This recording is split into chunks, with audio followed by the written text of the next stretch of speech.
Ah, c'est pas comme ça qu'on avait prévu de tourner cette scène-là. Hein.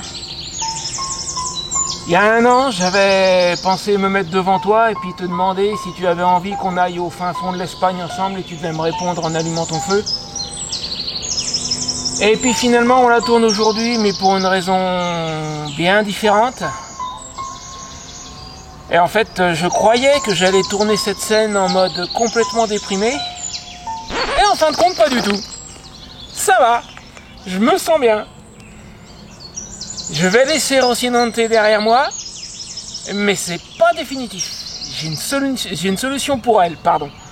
Du coup, ça va. Le changement de moto va se faire, je t'explique toute la manœuvre qui est prévue, je t'explique ce qui va lui arriver à elle. Tu verras que finalement, c'est pas si mal, c'est je pense la meilleure solution que j'aurais pu trouver. C'est vrai qu'il y a quelques jours quand même en venant ici, alors que je tourne ceci, je suis encore en Bretagne pour tourner la vidéo sur la forêt de Brocéliande. Alors rassure-toi, hein, le Brocéliande, la vidéo va arriver, c'est juste que je passe celle-ci d'abord parce que la vidéo sur Brocéliande, c'est beaucoup de boulot. Mais donc du coup pour le moment je suis encore en Bretagne et en arrivant ici il y a une petite semaine, il y a eu un moment où j'ai failli m'arrêter parce que si tu vois ce que je veux dire, j'y voyais plus trop bien, pourtant il n'y avait pas de brouillard hein, sur la route.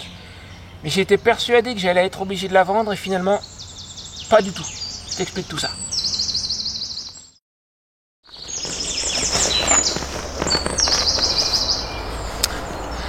Alors d'abord, pourquoi est-ce que j'ai décidé de changer de moto et pourquoi est-ce que je ne veux absolument pas me séparer complètement, définitivement, de Rocinante. Il y a des gens qui ont un petit peu de mal à comprendre ça. Moi je suis un petit peu sentimental, je m'attache à mes motos, si tu veux, c'est comme ça, ça se combat pas. Déjà la 125, quand je l'ai vendue, ça m'a fait un petit pincement au cœur, mais je voulais pas qu'elle reste dans un coin sans rouler, puis je savais pas trop où la stocker. De toute façon, à l'époque j'avais encore mon appartement, mais je savais mon projet c'était de partir. Donc je pouvais pas la garder. Et Rocinante, alors là c'est encore pire. Déjà la 125, je lui avais pas donné un nom, c'est juste la 125. Il y a déjà ça quand tu commences à donner un nom aux choses. Et puis Rocinante, c'est la moto de du début de mon aventure, c'est vraiment quelque chose de spécial. C'est avec elle que j'ai démarré, on a galéré ensemble, on a eu des difficultés, des problèmes, mais on a vu plein de belles choses. On est allé loin, jusqu'au fin fond de l'Espagne, on a vu la côte africaine ensemble. Du coup, la vendre, j'avais pas envie. Alors pourquoi est-ce que pourquoi est-ce que je change de moto déjà? Parce que je l'adore, mais elle est trop petite pour ce que je lui demande. Il y a des travaux à faire dessus qui valent plus cher que ce que vaut la moto. S'il y avait que ça, je les ferais.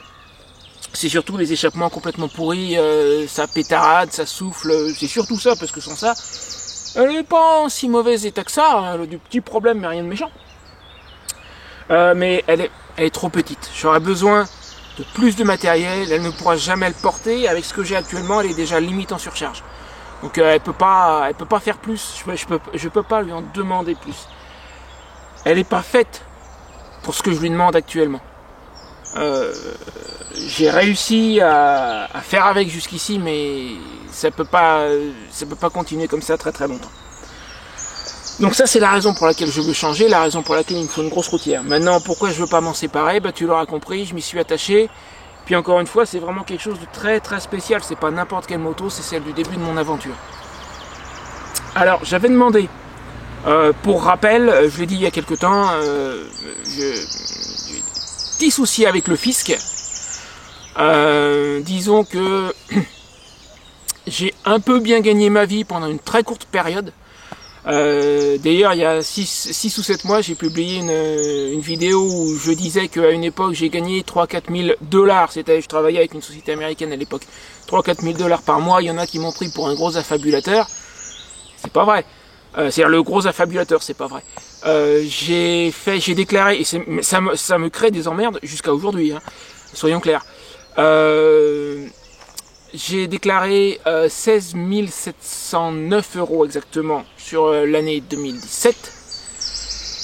Et le fisc, alors que c'est en dessous du seuil de pauvreté, la CAF m'a coupé les vivres, j'avais quasiment plus d'APL, plus rien, parce que j'avais gagné une certaine somme.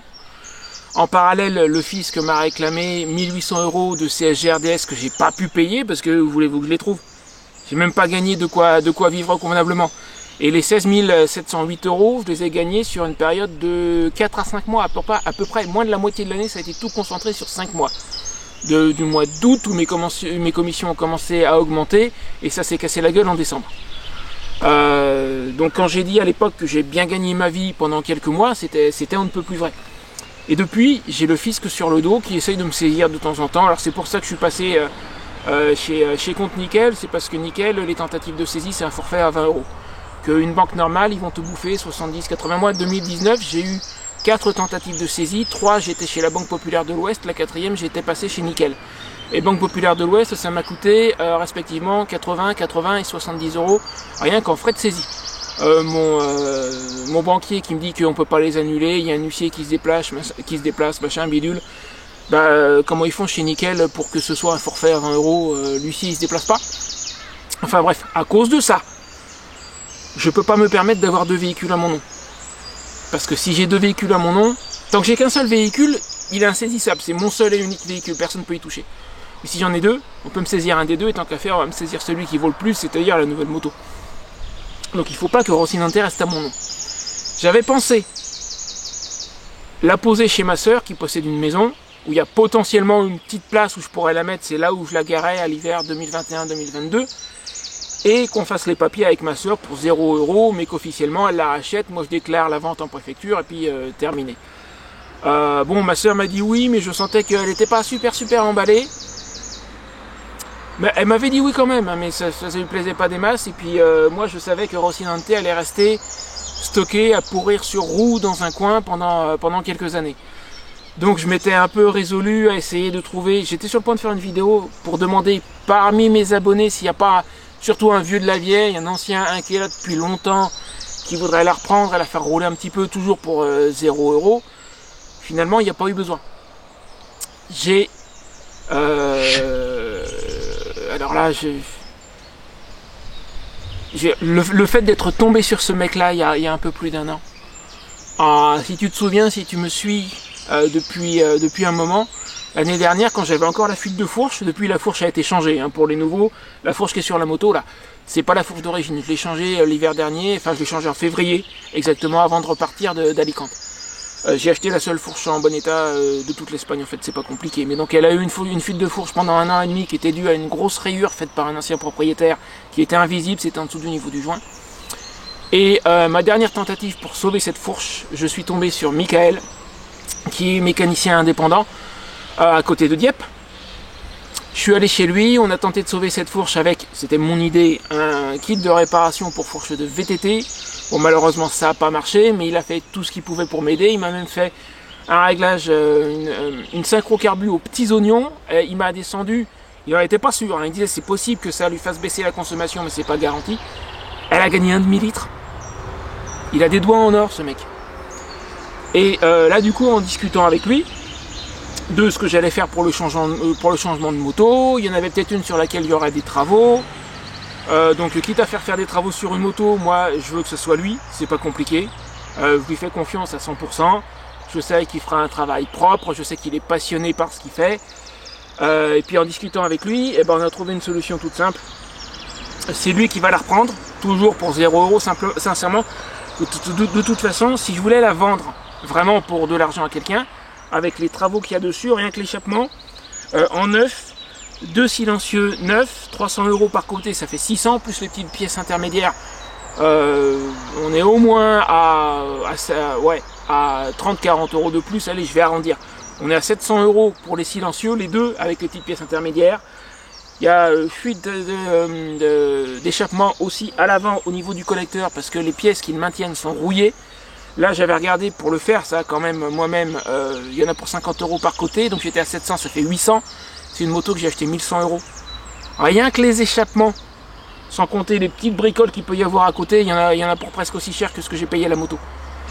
Donc je peux pas la vendre, il n'y a pas d'argent. Donc Michael la reprend pour 0 €. On la met à son nom mais avec un accord entre nous, c'est-à-dire que il la vend pas. Le jour où je veux la récupérer, que ce soit dans 1 an, dans 2 ans, dans 3 ans, peu importe, elle sera là. On va laisser passer la voiture. Donc oui, le jour où je veux la récupérer, elle sera là. Et lui en plus ça lui coûte pas plus cher de l'assurer parce qu'il a un contrat flotte. D'après ce que j'ai compris, je pense que c'est ça. Donc elle sera assurée, il pourra la faire rouler un petit peu de temps en temps. Ça veut dire qu'elle va pas pourrir sur roue. C'est vraiment la meilleure solution. Je sais qu'elle est à l'abri, elle est chez quelqu'un de confiance.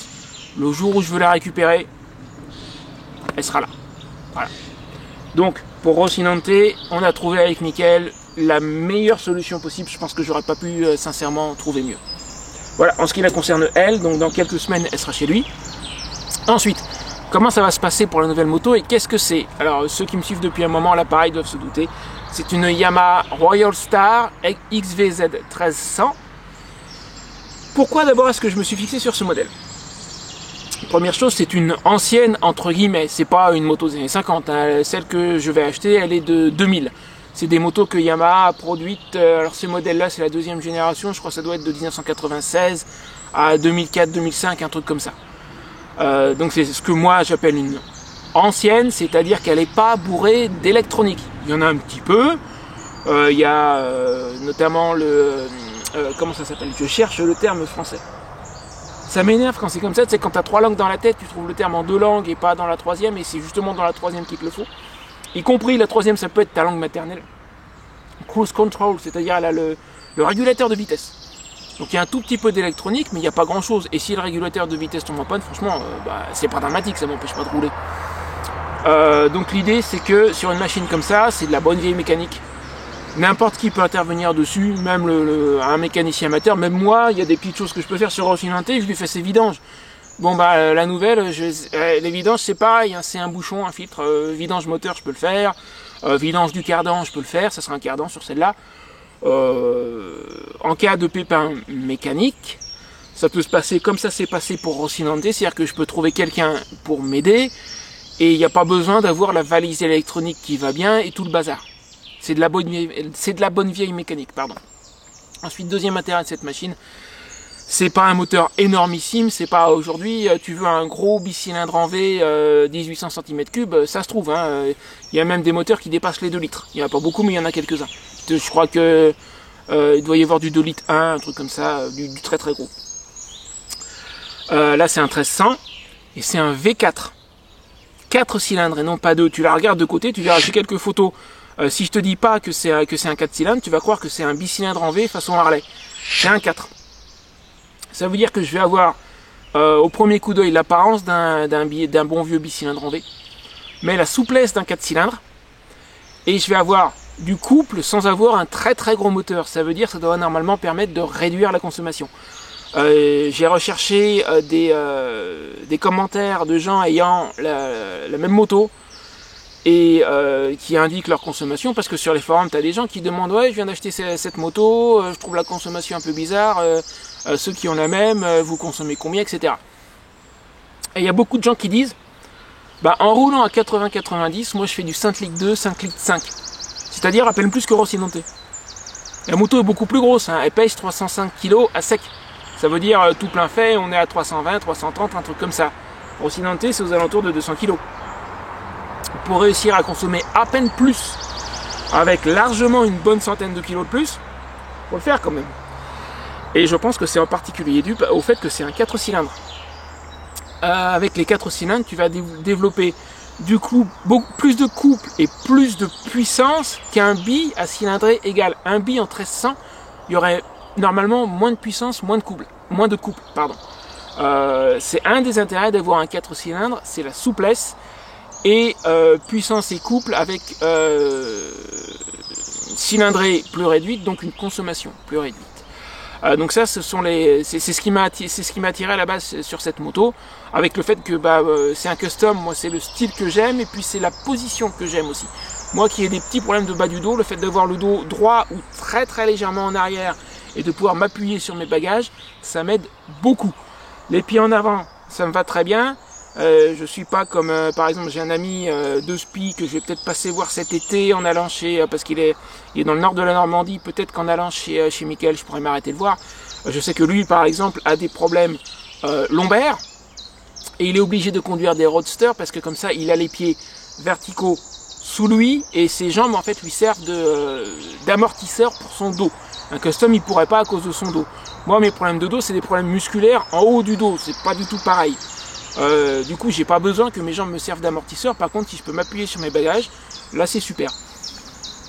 Donc c'est pour ça, c'est pour le style et pour la position de conduite que j'aime les custom. Et puis j'ai toujours ma petite douleur au coude gauche qui, bon, maintenant, je pense que c'est à vie. Alors, c'est pas méchant. Tant que je bouge, il faut pas que je reste 2 mois assis à une table comme j'ai fait l'hiver où j'étais chez ma soeur, où là j'ai dégusté, mais c'est parce que je bougeais pas.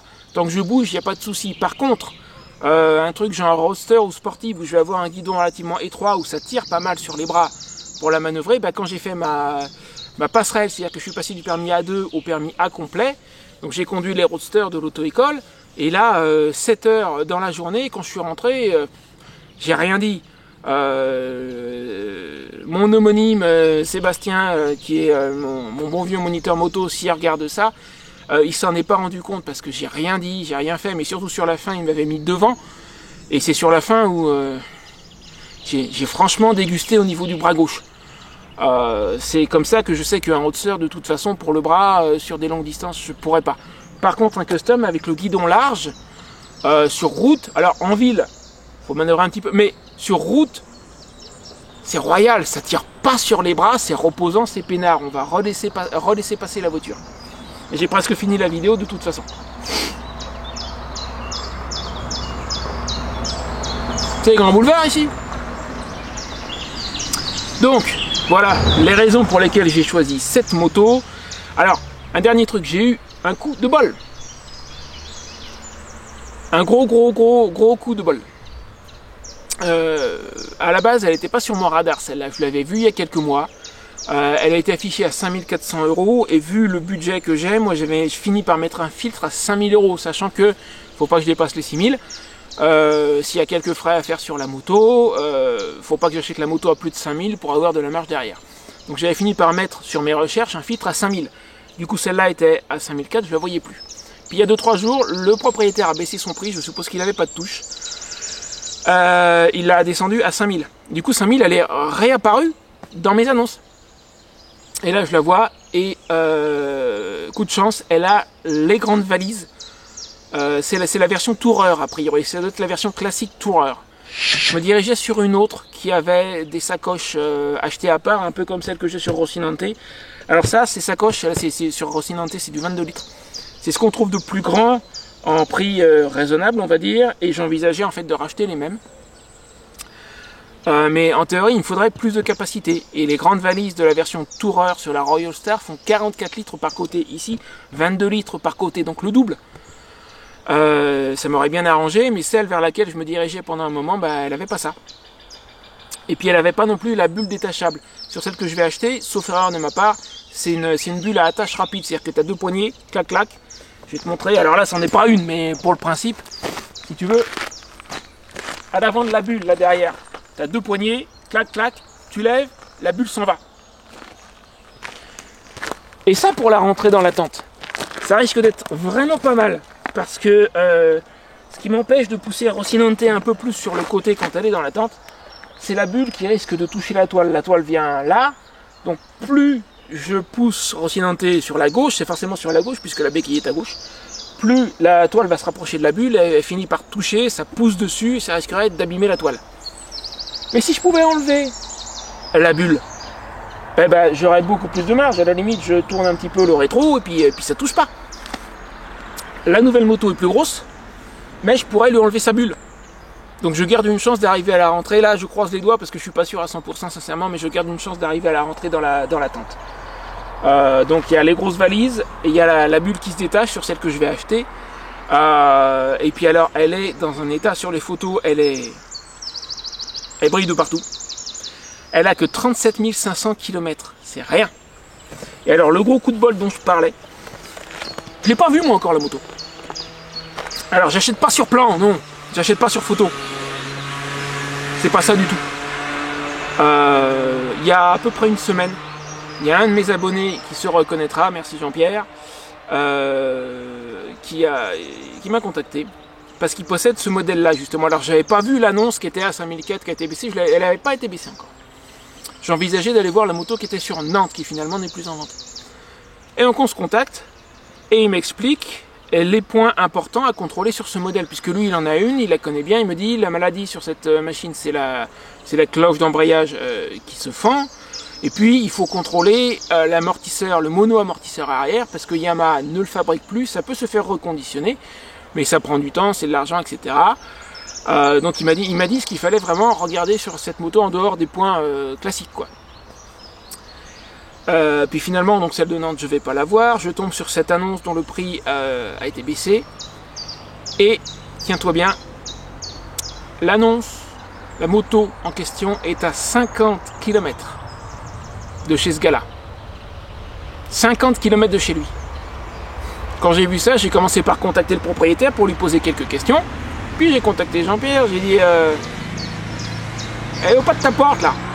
Est-ce qu'éventuellement il y aurait moyen que tu ailles la contrôler pour moi, toi qui connais bien le modèle en plus? Il y est allé 2 jours plus tard, je lui ai donné le numéro du vendeur, il y est allé hier. Alors je tourne cette vidéo, nous sommes vendredi matin.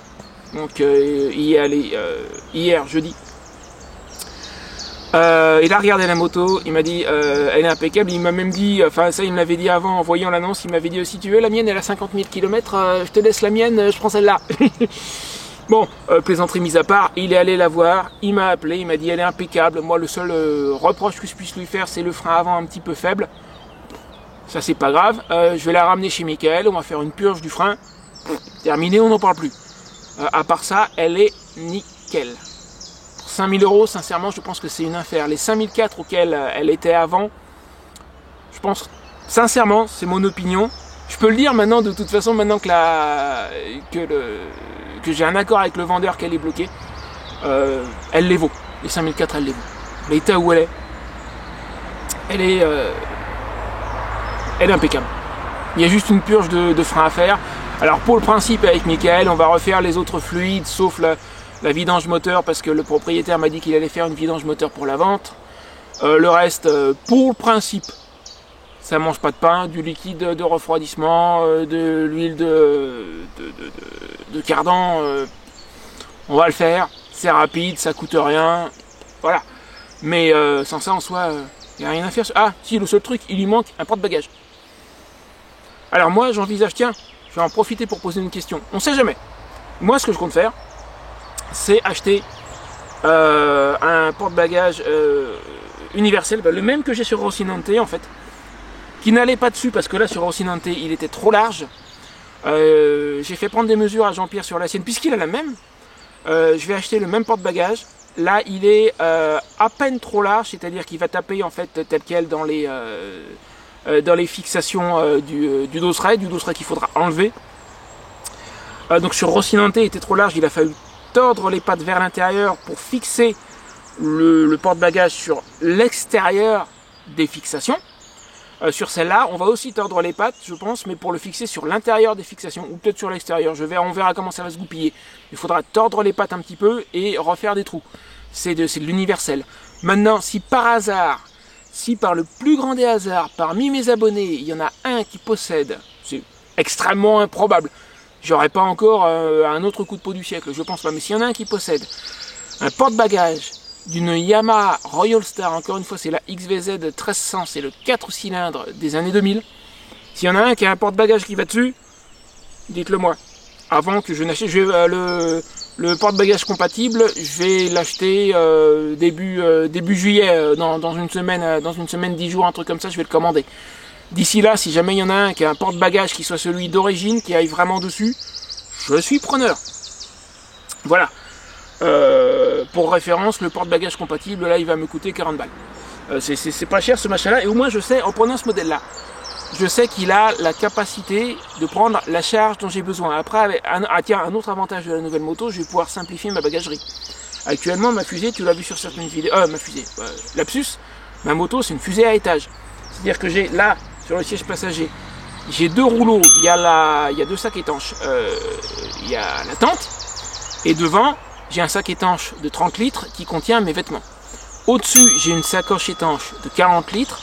Encore au-dessus, j'ai un sac à dos de randonnée de 60 litres que j'utilise quasiment jamais en randonnée, il me sert quasiment que de bagages. Et derrière, j'ai le top case, et sur le top case, j'ai un sac de voyage. Avec les grosses valises de 40 litres, à mon avis, il y en a une partie qui va sauter. Le sac de voyage, le sac à dos, à mon avis, ça va dégager, ça va me simplifier la vie parce que ça sera plus facile et plus rapide quand je m'installe quelque part ou quand je repars. J'aurai moins de choses à sangler ou à désangler de la moto. Bref, donc ce porte-bagages, maintenant je le connais. Je sais qu'il peut prendre la charge que j'ai actuellement, puisqu'il n'a pas plié, il n'a pas cassé, il n'y a rien. Il a un petit peu rouillé, mais il tient le choc. Donc je sais que niveau capacité de charge, il n'y a pas de problème. Avant, j'envisageais d'en acheter un qui est marqué comme compatible pour la Royal Star. Puis quand j'ai vu la capacité de charge, 4,5 kg. Et le top case seul, il doit peser les 4 kg, je pense. Il doit peser 3 ou 4 kg. 4,5 kg le porte-bagages, mais je mets rien dessus en fait. C'est pas possible.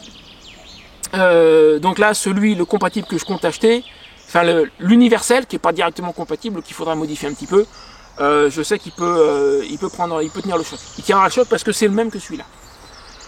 Écoute, je pense que j'ai dû faire le tour de ce que j'avais à dire.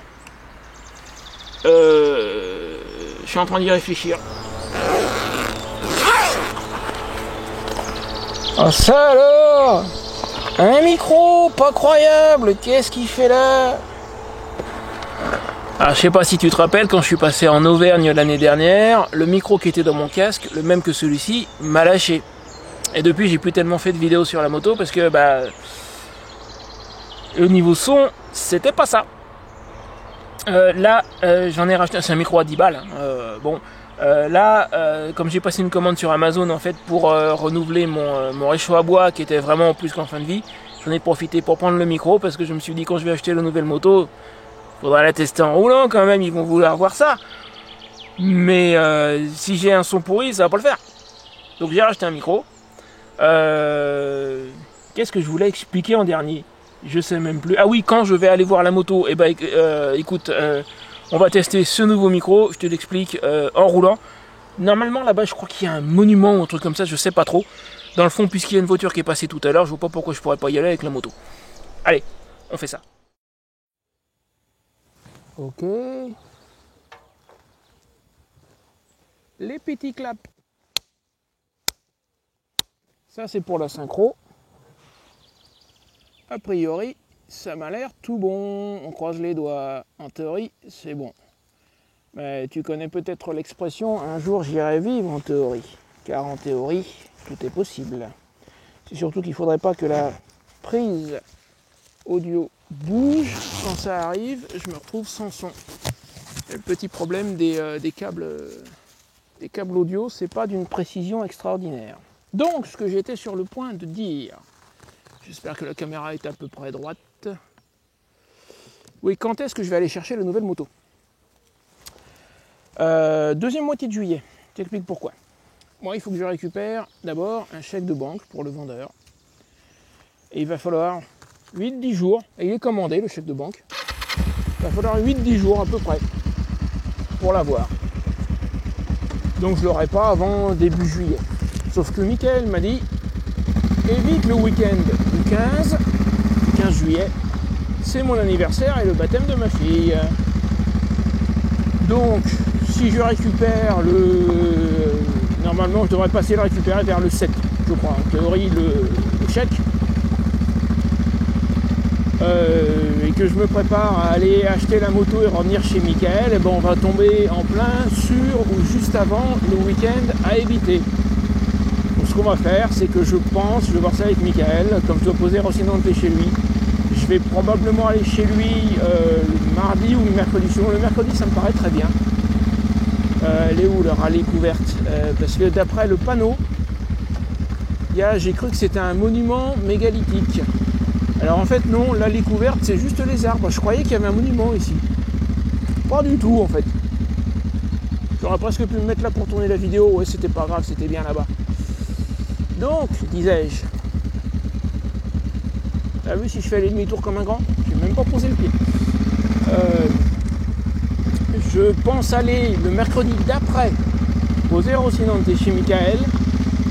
Le lendemain matin, il me met à la gare, c'est-à-dire le jeudi. C'est hypothétique tout ça pour le moment, hein, ça reste à affiner, mais je pense que ça sera ça. Il me met à la gare le jeudi matin. Moi je pars de Dieppe, je vais jusqu'à Ory-la-Ville, au nord de Paris, où se trouve la moto. Je vais l'acheter, Je ne vais pas rentrer le soir même parce que ça me met à Aury-la-Ville à la gare à 14h. Je te parle même pas d'être chez le vendeur. Donc si à 15h30 les papiers sont faits et que je repars avec la moto, déjà c'est bien. Et la route jusque chez Mickaël, jusqu'à Dieppe, ça va faire beaucoup. En plus avec une moto que je connais pas, je vais arriver tard. Il faut encore que je trouve une solution pour dormir sur place ou entre deux, un truc comme ça. Donc ça c'est le jeudi et normalement le vendredi je reviens. Et comme Mickaël il a un boulot standard à côté, en plus d'être mécanicien à temps partiel, il est... Attends.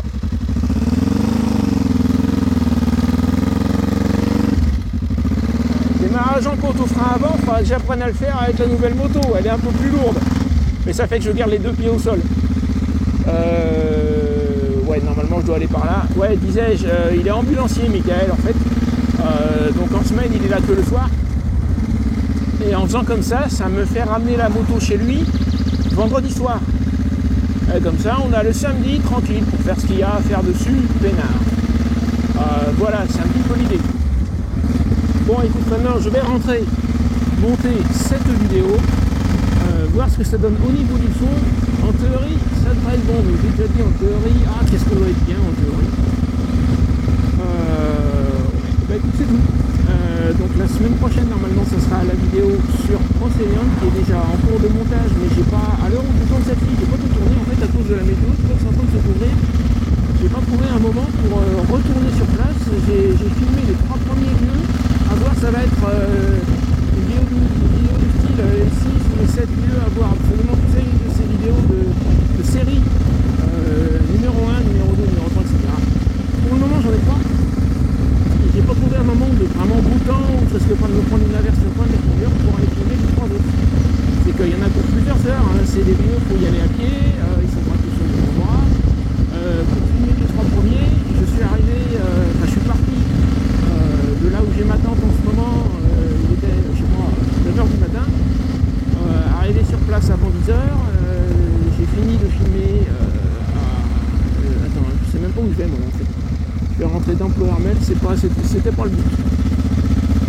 Bref, j'ai fini de filmer le 3e lieu, il était 15h, un truc comme ça. Donc c'est long. Faire les 3 autres, ça va probablement être pareil. Donc je peux pas me permettre devant une journée comme aujourd'hui, on va avoir des averses à partir de... Entre 11h et midi, il commence à y avoir des averses normalement. Et moi, il faut que je fasse demi-tour, parce que c'est pas par là. Il est pas par là du tout. Là pendant que j'enregistre la vidéo, j'ai pas le GPS. Bref, je te laisse là, je te mets une autre vidéo qui peut t'intéresser. Donc a priori, tu l'auras compris, les vidéos sur la tournée sur la moto, ça va reprendre. Et puis les prochaines vidéos, à part Procélium, ça va être aller chercher ma nouvelle compagne.